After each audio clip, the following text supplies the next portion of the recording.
If someone asks you to present to a room full of people, how do you feel? Are you one of those lucky ones that takes everything in their stride, really confident, can speak to a room full of people, no problem at all? Or are you like so many other people in that you get really nervous at even just the thought of doing such a thing? I used to be exactly like that. I used to get really, really nervous, anxious even at the thought of presenting to large groups. I'd even get quite stressed and nervous presenting to my team or even presenting ideas to my boss. But luckily, over the last 15 years or so, I've learned lots of useful techniques to help me manage those situations much more effectively. And now I present to thousands of people every single year.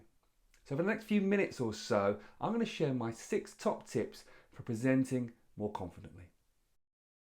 Tip number 1 is all about knowledge and having a real in-depth, deep knowledge of the topic we're going to be talking about.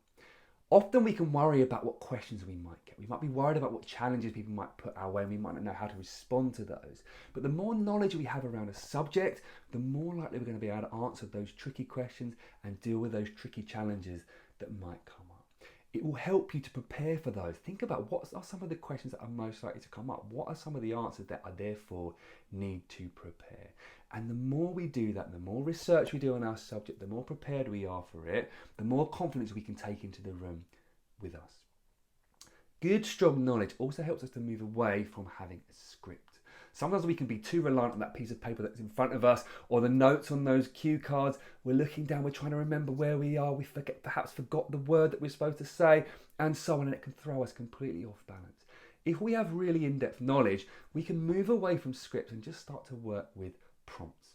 So today when I'm delivering these videos, I have really good knowledge of the subject, so I don't need a script. I'm just speaking from my brain. It's all in there somewhere. I've just got to call it off. And I use prompts. I know the 6 tips that I'm trying to convey to you in the course of these videos. So I know the punchline. I know where I need to get to. And it almost doesn't matter the journey I take there as long as I get and make the point that I want to get across. And for you, you might need to think about what are those key 4, 5, 6 messages that you need to get across in your presentation.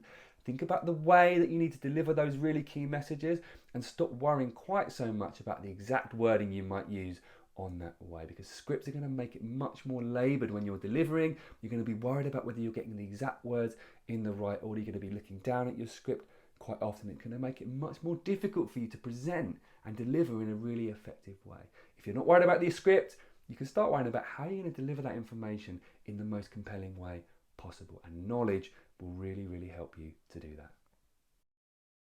My second tip is to practice as often as you possibly can. Now that might mean practicing your presentation a few times to get used to it. But what I'm really talking about is embracing every opportunity you have to speak to other people, to present in front of other people and get used to how that feels to you.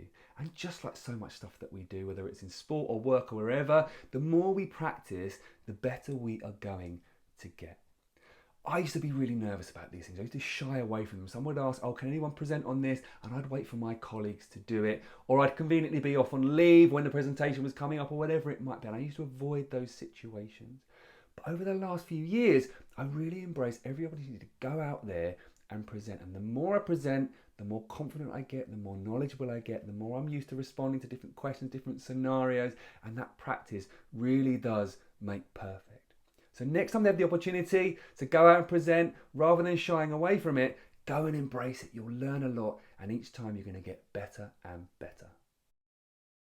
So tip number 3 is all about learning from feedback. Now, if you're presenting in a more formal setting, the chances are there's going to be some kind of evaluation form, and on that, there's going to be some good and bad bits about what you've just done.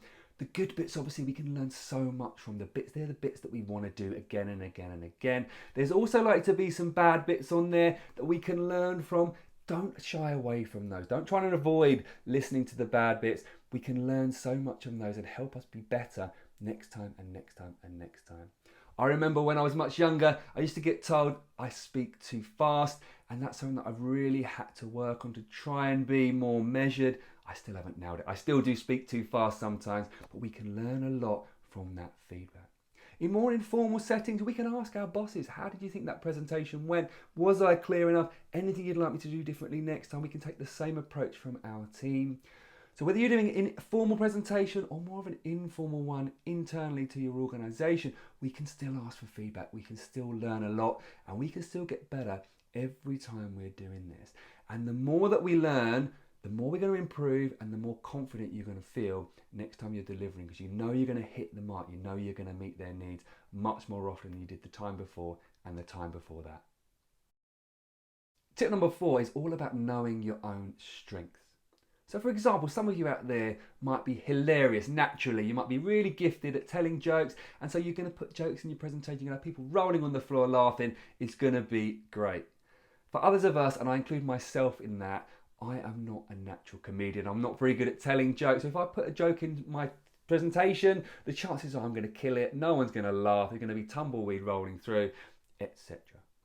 There is nothing to say that you have to be funny in presentation. There's nothing to say that you have to even be an entertainer in a presentation. We're not comedians, we're not singers, we're not pianists. We're not there to entertain as such. What we're there to do is present information in the most effective and compelling way possible. So if you're not a natural comedian, there's no need to force that, because it's that forcing of things that's going to add that extra pressure, it's going to add that extra stress to you and create those nerves that are going to take away from your really effective delivery. There might be other weaknesses that you might need to just be mindful of and find ways to mitigate. For example, you might be somebody that likes to use their hands a lot, and hands can be great in a measured way, but actually they can be quite distracting for people. If you're someone that likes to use their hands a lot, you might just need to think about how can you control those hands. Maybe you need to hold a pen or a clicker and keep those hands in place. It might be that you're someone that likes to walk around a lot, move around the room, look all over the place, and that can also be quite distracting for people. You can come across a little bit frantic. If that's you and you move around and pace around the room too much, maybe you just need to find a fixed anchor point in the room. Maybe you need a lectern to stand behind. I think the key thing about all of this is that there's no right or wrong way to present. There's no right or wrong way to speak. You need to find the right approach that's going to build on all the great things about you, build on all your strengths, and minimize and mitigate some of the weaknesses that you might have. And the more we do that, the less stressed you're going to feel beforehand, the less worried you're going to go into that presentation, because you're not trying to insert jokes and this, that, and the other that you're not particularly comfortable with. You can do it in a much more relaxed, natural way, and that's going to help you present much more confidently. My 5th tip is to get to know your own voice. Now, what do I mean by that? Well, often we're not used to hearing ourselves. We don't really know what we sound like. So it might serve you well to get a recording of what you sound like when you present it. So you can have a look at it and see, actually, do you know what? I speak a bit fast naturally. So then what you need to do is you need to slow down. You maybe need to take more breaths and ease your way into it. You might find that you speak really loud and you need to actually tone it down a little bit and get a little bit softer in your delivery. And some of these things we only pick up when we hear ourselves speak, and the easiest way to do that is to record yourself. I think probably the optimum thing to do is to vary it up a little bit. So you might want to speak softly to draw people into what you're saying, so they've really got to listen to you before really emphasizing a key point. You might want to speak really fast to build up the anticipation, to build up the energy in the room, and then you can just slow things down a little bit to, again, settle people down, bring them into what you're trying to say. So I think really variety is the key thing, but we can only mix it up really if we understand what our voice is like naturally. We can understand some of those things again that we need to be mindful of, and by doing that we're going to give ourselves more control over our voice. And the more control we've got, the less nerves we're going to feel, and the less nerves we're going to feel, the more effective we're going to be at delivering our presentations. So go ahead and get to know your own voice. My last tip is to remember that you do not need to deliver a completely perfect presentation. In fact, most of your audience will expect there to be 1 or 2 slip-ups along the way. In fact, if you want to look through these videos on this subject, I'm sure there are going to be plenty of hiccups along the way that you can point to. Often we get hung up in advance on, I mustn't make a mistake, I mustn't have any slips of the tongue, I must make sure all my slides go in exactly the right order, and I must make sure I stick exactly to my script. And it's that pressure on being exactly perfect that can build up in us, and we think, oh my goodness, what's going to happen if things go wrong?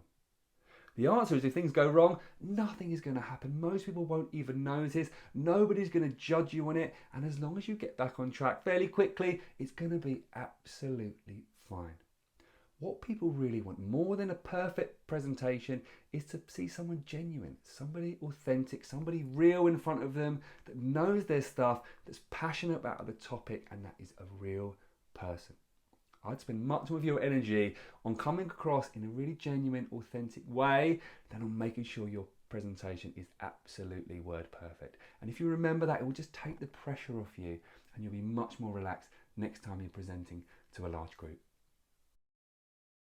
So those are my 6 tips for presenting and speaking more confidently. I hope they serve you as well as they've served me in my career. I would love to hear your tips as well. I'm sure there's lots of other ideas that you've got about how we can present more confidently, so please do get in touch and let me know.